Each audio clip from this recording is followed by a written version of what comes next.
Аліна Бондаренко вивчає кримськотатарську мову останні 5 років. Вона переклала понад 40 статей для наповнення кримськотатарської Вікіпедії.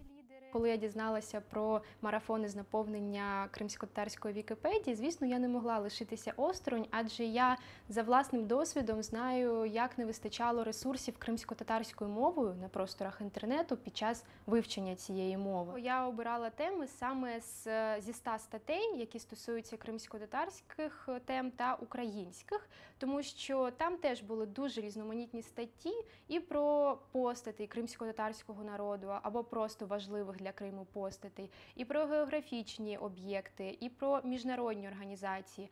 Вікіпедія кримськотатарською існує вже 13 років. За цей час в ній з'явилось 10 тисяч статей. В рамках марафону планувалось написання ще 1000 статей, а також 100 статей на тему окупації Криму. Вже давно допомагаємо в розвитку кримськотатарського мовного розділу, і цей марафон є дуже хорошою можливістю змотивувати нових людей долучатися до наповнення Вікіпедії кримськотатарської мови. Вікіпедія – це найбільша, по-перше, це найбільша в світі онлайн-енциклопедія, по-друге, це джерело вільних знань.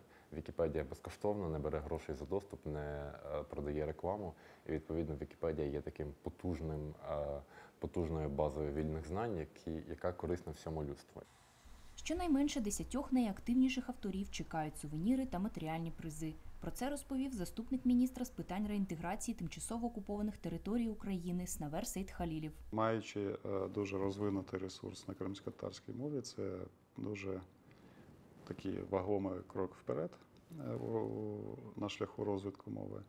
А також сам факт залучення та об'єднання молоді та носіїв саме на цьому проєкті – це дуже класна історія для того, щоб почати цей шлях на 10 років розвитку мови.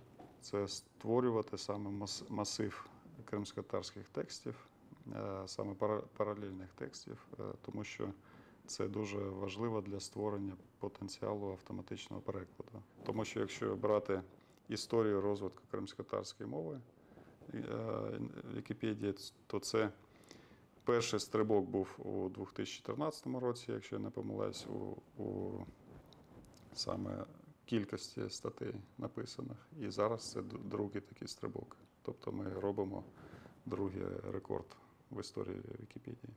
За словами Снавера Сейдхалілєва, восени запланований запуск ще одного марафону. Взяти участь може кожен охочий. Єдина умова – знання кримськотатарської мови. Марафон однозначно допоможе тим, хто вивчає кримськотатарську мову або хто продовжує її вивчати.